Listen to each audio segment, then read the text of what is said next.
Some of you in the audience may be asking why I'm planning on doing a playthrough of the entire Far Cry series, one that I've already played through on my own time spread out over the last 17 years, when I've neglected a lot of other ongoing series on this channel.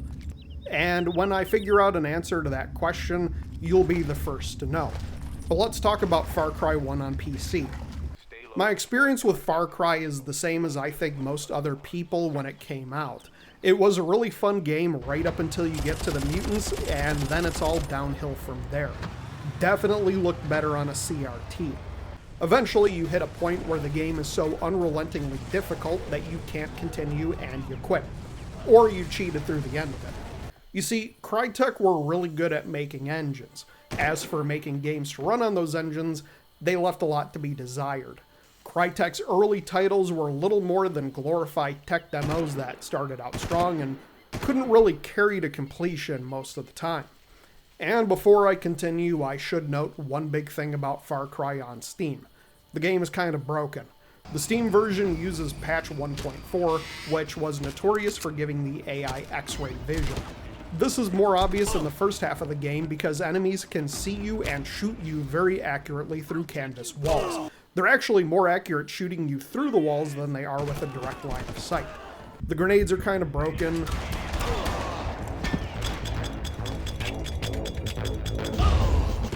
Fire in the hole! The ladders are broken. Swimming is broken.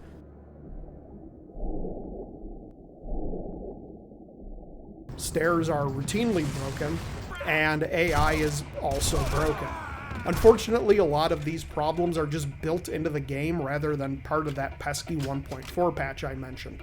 But Far Cry was really impressive when it came out because you had this big island and open world to run around it. The world wasn't nearly as open as later games, but the illusion was there, and for a lot of us, that's all we needed to be impressed. I'm not 100% sure about the whole idea of reinforcements actually taking people from other parts of the island, and if that's really in the game. You play as Jack Carver, a character who feeds into a lot of the future games who gets thrust into a deadly situation surrounding an island, the CIA, and the creation of mutants bred for war. The AI in Far Cry is jank at best, broken at worst.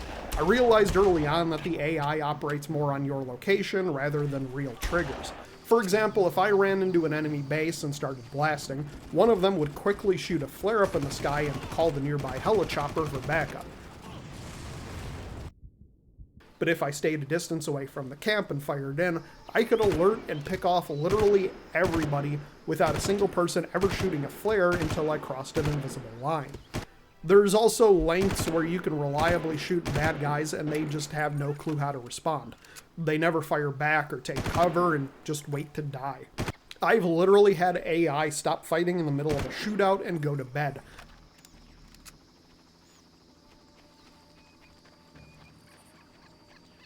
And they break even worse when near interactable furniture.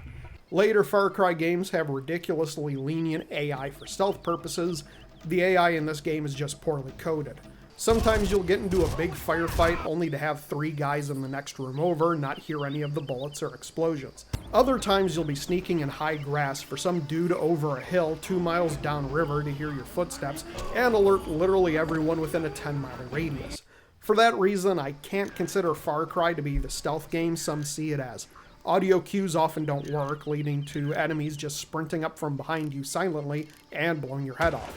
Enemies will switch on a dime between taking forever to set up their shots and becoming an expert marksman, and it makes a lot of the combat hard to predict. You'll just be walking around and die, either from a sniper or a rocket launcher that spawned way off in the distance, whose rocket somehow doesn't make any noise until it hits. The brutal sadness of Far Cry is that conceptually the game is built to be played how you want, only you can't. especially at the higher difficulties. You can't go gung-ho sweeping rooms because everyone in the camp can and will shoot you through the walls. The prospect of using trees and foliage is neat, until the AI just disregards it and sees you anyway. The accuracy on the helicopter gunner and whether the game will register your hits on them is a complete dice roll. I will say the most genius and simultaneously the most frustrating part of the early game is when it throws you into an unavoidable kill box that is actually completely avoidable. You just go back the way you came, kill the helicopter, and shoot down the raft. It does make the whole top of the boat mission kind of pointless when you can just walk past it. And then you eventually hit the mutants that are big bullet sponges and can kill you in a couple of hits from full health and armor, often too lazy to match their animations.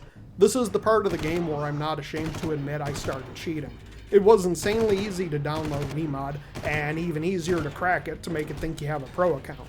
I only used it to refill my health a few times, maybe 6 or 7, right up until the final level where I just left God mode on at all times because, well, the game throws so much damage at you that it literally breaks the audio and makes it impossible to see. I even died a couple of times on God mode. The game piles so much damage on me. Someone programmed this game and thought that giving massive bullet sponges, automatic rocket launchers, and putting them in small corridors with little cover was good game design. And then someone else said, what if we gave those bullet sponge enemies invisibility, machine guns, and let them leap all over the place to make cover useless? I'd wish hell upon them, but honestly it sounds like working for Crytek was punishment enough. There's a good game hiding in Far Cry, and if you stop playing after the first 2/3, you could just tell yourself Jack escaped and lived a happy life and the end.